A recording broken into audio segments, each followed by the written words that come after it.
بسم اللہ الرحمن الرحیم۔ آج ہم نے ایک بہت طویل مشاورت کی ہے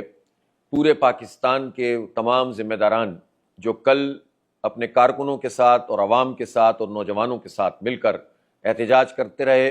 سڑکوں پر بیٹھے رہے، دھرنے دیتے رہے اور 510 سے زائد مقامات پر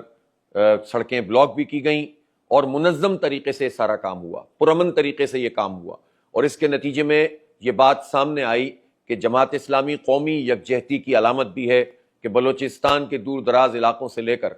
اندرون سندھ کے تمام چھوٹے بڑے قصبات بھی، اور اسی طرح سے پنجاب کے چھوٹے بڑے شہر اور قصبے، اور خیبر پختونخوا چترال سے لے کر مالاکنڈ ڈویژن اور ہزارہ کی پوری بیلٹ سے لے کر وسطی جو خیبر پختونخوا ہے اور وہ بھی، اور پورا پنجاب، اس کے میدان اور اس کے شمالی علاقے، اس کے جنوبی اضلاع، اس کا وسطی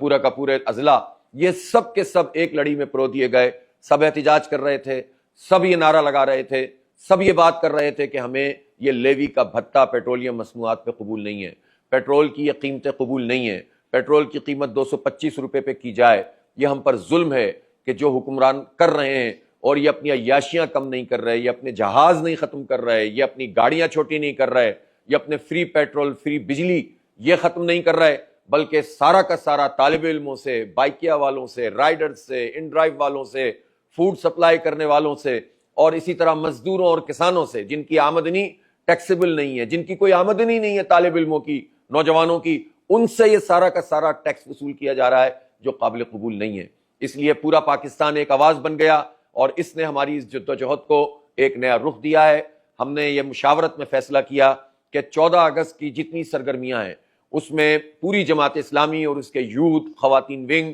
سب پارٹیسپیٹ کریں گے بھرپور طریقے سے۔ ہم پاکستان کی جو بنیادیں ہیں، جو اس کی آئیڈیالوجی ہے،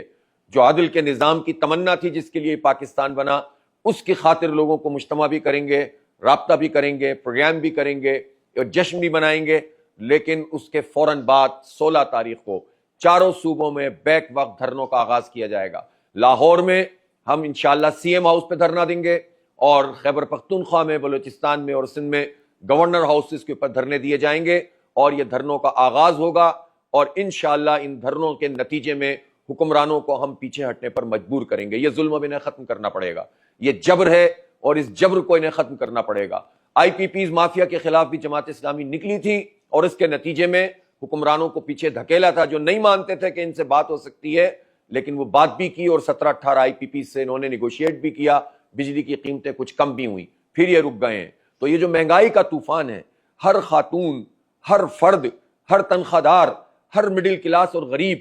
یہ سب پریشان ہیں کہ جس مہنگائی کی آگ میں ہمیں یہ جلا رہے ہیں، اب یہ سلسلہ مزید نہیں چلے گا، ہمیں ہمارا حق دینا پڑے گا۔ اس کے لیے انشاءاللہ ہم نکلیں گے۔ تو ہماری اس وسیع ترین مشاورت کے بعد ہم نے فیصلہ کیا کہ اب ہم 16 اگست کو چاروں صوبوں میں بیک وقت دھرنوں کا آغاز کریں گے۔ میں اس موقع پر جو مشاورت میں ہماری گفتگو ہوئی ہے اس میں ایک اہم بات یہ ہے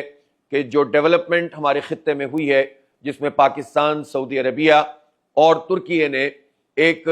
دفاعی معاہدہ کیا ہے، ہم اس دفاعی معاہدے کو ویلکم کرتے ہیں، اس لیے کہ جتنے بھی اسلامی ممالک مل کر آپس میں جڑتے چلے جائیں گے تو اس کے نتیجے میں ایک اچھا بلاک تشکیل پائے گا، اور ہم غیروں پر جو ہمارا انحصار ہے، ہمارے دشمنوں پر جو بدقسمتی سے ہمارا انحصار ہو گیا تھا، وہ بھی ختم ہوگا۔ اب اگلا مرحلہ یہ ہے کہ اس دفاعی معاہدے میں ایران بھی شامل ہو، قطر بھی شامل ہو، بنگلہ دیش بھی شامل ہو، ملیشیا اور انڈونیشیا بھی ہو، اور پھر آہستہ آہستہ کر کے ہم تمام اسلامی ملکوں کو اس لڑی میں پروتے چلے جائیں، تو اس کے نتیجے میں ایک ایسا بلاک وجود میں آئے گا جو ہر چیلنج کا مقابلہ کر سکتا ہے۔ تو پہلے مرحلے میں ایران کو اس میں شامل کرنے کی ہر ممکن کوشش ہونی چاہیے۔ بہرحال ہم اس دفاعی پیکٹ کو ویلکم بھی کرتے ہیں اور اس کو خوشائند بھی سمجھتے ہیں، اور امت مسلمہ کے لیے یہ ایک اچھی بات ہے کہ مسلمان اپنے اختلافات کو ایک طرف رکھ کر متحد بھی ہوں اور اپنے دشمنوں کے مقابلے میں طاقتور بھی بنتے چلے جائیں۔ بہت شکریہ۔